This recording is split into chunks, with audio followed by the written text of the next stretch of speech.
प्रभु के प्रत्येक विधान में उदास होके नहीं सहना। अब क्या करें, भगवान ने अब जो सहाएंगे तो सहना पड़ेगा, असमर्थ हैं वो तो, ईश्वर है ना, हम तो असमर्थ हैं। ऐसे नहीं, नहीं नहीं, कोई मंगल विधान मेरे प्यारे का है, ऐसा मानकर प्रसन्न होकर आई हुई विपत्ति दुख प्रतिकूलता को सह जाना, ये भक्त का कार्य है। ये बहुत कठिन है। प्रभु के प्रत्येक विधान में मंगल भावना करना बहुत कठिन है, पर जो क्रम से जिनकी साधना चल रही उनको कठिन नहीं। एक बार महाभागवत भगवत स्वरूप श्री जयदेव जी को किसी प्रेमी भक्त ने अपने यहां बुलाया। वैसे तो जाते नहीं थे, पर बहुत आग्रह करने पर उनके घर गए। बहुत ही भगवत प्रेमी महात्मा भगवत स्वरूप श्री जयदेव जी हैं। गीत गोविंद की महिमा ऐसी कि जहां गीत गोविंद का गायन किया जाए श्याम सुंदर निश्चित वहां सुनने पधारते हैं। पद्मावती जयदेव प्रेम बस कीन्हे मोहन, अष्टपदी जो कहे फिरे तके ताके गोहन, पीछे पीछे डोलते ठाकुर जी। उस भक्त के यहां गए, उसने अर्चना वंदना की, भगवत चर्चा हुई। अब वहां से जब जाने को उद्यत हुए तो उन्होंने कहा, महाराज मेरी बहुत प्रबल इच्छा है कि आपको हम कुछ भेंट दें, क्योंकि संतों के पास जाए या संतों को बुलाए तो फिर ये बनता है, खाली हाथ जाना, गुरुदेव के पास संत महापुरुषों के दर्शन करने या भगवत श्री विग्रह के दर्शन करने, ऐसी कुछ जगहें हैं जहां निषेध किया गया है। पत्र पुष्प कुछ भी हाथ में, जो तुम्हें भाव में आए। उपनिषद तत्वदर्शी महापुरुषों ब्रह्म ऋषियों के पास जब उनके शिष्य जन जाते तो अकिंचन वलकल की लगोटी लगाने वाले तो क्या ले जाते, दुर्वांकुर, तुलसी दल, वन के पुष्प ले जाके चरणों में रखते। निषेध किया गया है गुरुजनों के पास, संतों के पास ऐसे खाली हाथ नहीं। यदि सदगृहस्थ है या विरक्त है तो विरक्त है तो दुर्वांकुर है, पत्र है, पुष्प है, उनके चरणों में अर्पित कर। गृहस्थ है कुछ तो महाराज मेरी इच्छा है, और नहीं नहीं मुझे आवश्यकता, प्रभु आपको आवश्यकता नहीं पर मेरी इच्छा है। तो स्वर्ण की कुछ मोहरें उनके चद्दर में बांध दी। प्रभु का प्रत्येक विधान मंगलमय है, ऐसा मानना भक्त का लक्षण है। यह बहुत कठिन बात है, प्रत्येक विधान में राजी हो जाना। अब आप वहां से चले अपनी कुटिया की तरफ, काफी लंबा मार्ग था। तो उस धनी भगत के घर से निकल के चले तो ठग लोगों ने, ठग को भगवान की ही तरफ से एक दृष्टि मिलती है, वो देख के ही पता चल जाता है किस जेब में कहां कैसे पैसे, और इतनी प्रवीण कला होती है कि आपको पता भी नहीं चलेगा, आपकी जेब काट लेंगे, बाद में जब हाथ डालेंगे तो हाथ ही निकलेगा उसमें, जेब तो गायब मिलेगी। वो गांठ देख के ही समझ गए कि धनी के यहां से आ रहे हैं, जरूर लग गए पीछे। महाभागवत जयदेव जी ने देखा कि दोनों तरफ ठग ने इशारों से आपस और नजदीक होते। तो जयदेव जी ने कहा कि आप लोग कहां जाना चाहते हैं? ठगों ने कहा कि आप जहां जा रहे हैं वहीं हम भी जा रहे हैं। जयदेव जी समझ गए। जयदेव जी ने कहा कि वो भगत के यहां गए थे तो उसने कुछ ये स्वर्ण मोहरें दी, देखो हम तो भगवान के आश्रित रहते हैं, मुझे इसका भरोसा तो है नहीं, आप इनको ले लीजिए, कुछ खरीद लाइए, खाइए पिए आनंद लीजिए। अपनी चद्दर की गांठ खोली और स्वर्ण मोहरे दे दी, ले लीजिए आप। अगर आपको ऐसा है कि इनके लेने के लिए भाव नहीं तो देखो हमें जाना है और आपको भी वहीं जाना है, तो रास्ते में कोई ठग ना मिल जाए इसलिए आप रख लीजिए, दोनों भाव से, कि इनको ये ना लगे कि मेरे को ये ठग समझकर शायद दे, बोले रास्ते में जाओ, मैं अकिंचन बाबा जी हैं, आप रख लीजिए।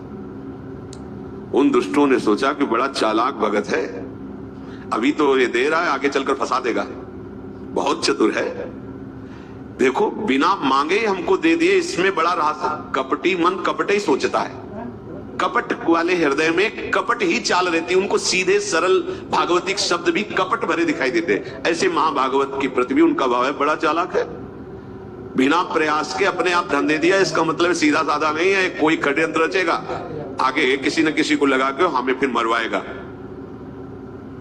बोले चलने दो, इशारे से कहा चलने दो, आगे और जंगल है, इसका हिसाब कर देते हैं। ये अर्थ बड़ा अनर्थ का रूप है। यदि इसे भगवत भाव में न लिया जाए तो 15 दोष पैदा हो जाते हैं। जिस रुपए के लिए सब पागल हो रहे हैं ना, अगर इसे भगवान को समर्पित करके भगवत भाव में न लिया जाए तो ये 15 दोष जीवन में निश्चित ले आएगा। अर्थस्य साधने सिद्धे उत्कर्षे रक्षणे व्यये नाशोपभोग आयासस त्रासस चिंता भ्रमो नृणाम स्तेयम हिंसा नृतम दंभा कामः क्रोधः स्मयो मदः भेदो वैरम विश्वासः संस्पर्धा व्यसनानि च एते पंचदशा नरथा हर्षमूला मता नृणाम तस्मादनर्थमर्थाख्यम श्रेयोर्थी दूरतस्त्यजेम।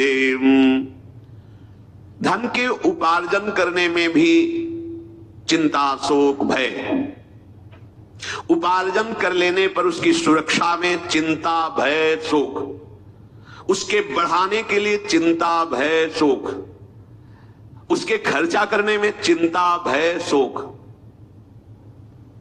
परिश्रम भय चिंता भ्रम ये बना रहता है जिसका लक्ष्य केवल धन होता है। फिर उसके अंदर चोरी की वृत्ति आती है। बहुत तरह की चोरी होती है, कोई जेब काटना ही एक चोरी का अंग नहीं है, बहुत है, बहुत तरह से चोरी होती है।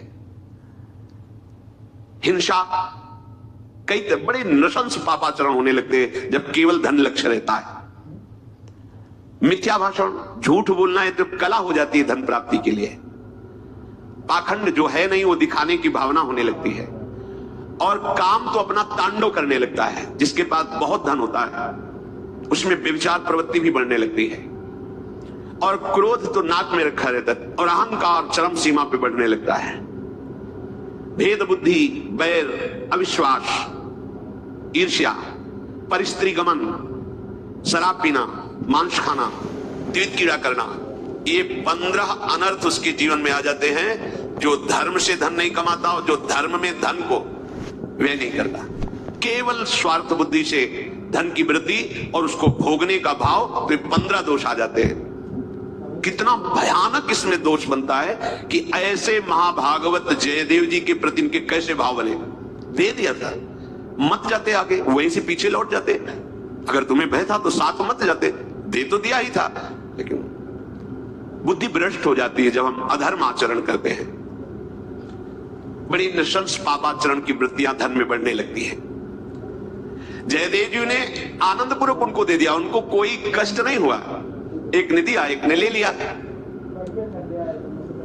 उन चारों ने विचार के देखो, पीछे हटे और देखो बहुत चालाक है, मार डालो इसको मिलकर के। यही एक ने कहा देखो सच्चाई से धन तो उसने दे ही दिया है, मार डालने की क्या आवश्यकता है, कोई विरोध कर रहा हो तो मार डाले। कहा नहीं, मतलब तुम समझते नहीं ये आगे चल करके हमारे लिए खतरा बन जाएगा। तो तीसरे ने कहा कि बात तुम्हारी सही है, ये आगे चलकर राजा से शिकायत कर देगा, प्रभावशाली है, फिर हम सबको बंदी बनाया जाएगा और फांसी की सजा होगी। चौथे ने कहा चलो हम बात समझ गए, तुम्हारी भी तुम्हारी भी तुम्हारी भी, इसे मारो मत जान से। इनके हाथ पैर दोनों काट के यही जंगल में कुआं उसमें डाल दो। बात पक्की हो गई, चारों सहमत हो गए। देखो ऐसे महाभागवत के, मतलब यही बात समझना थोड़ा कठिन होता है कि साक्षात भगवान के अनुराग में डूबे हुए भगवत स्वरूप महापुरुष हैं। मतलब जगन्नाथ जी के मूर्तिमान स्वरूप समझो जयदेव जी को। ऐसी भक्ति है, अभेद भाव को प्राप्त है, भगवत स्वरूप है। हम लोगों का तो उनकी जूठन, उनकी चरण रज से थोड़ा थोड़ा मन लग जाए, यही बहुत बड़ी बात है। क्या अपराध यहां है? जिनके पीछे भगवान डोलते हैं उन भक्ति की बात हम कह रहे हैं। एक बार अष्टपदी में देह में पाद पल्लव मुदारम, इसमें बहुत विचार करते रहे, लिखने की हिम्मत नहीं पड़ी। लालजू श्री जी से कह रहे हैं कि आप अपने उदार चरणारविंद हमारे माथे पे विराजमान करें, शीर्ष में।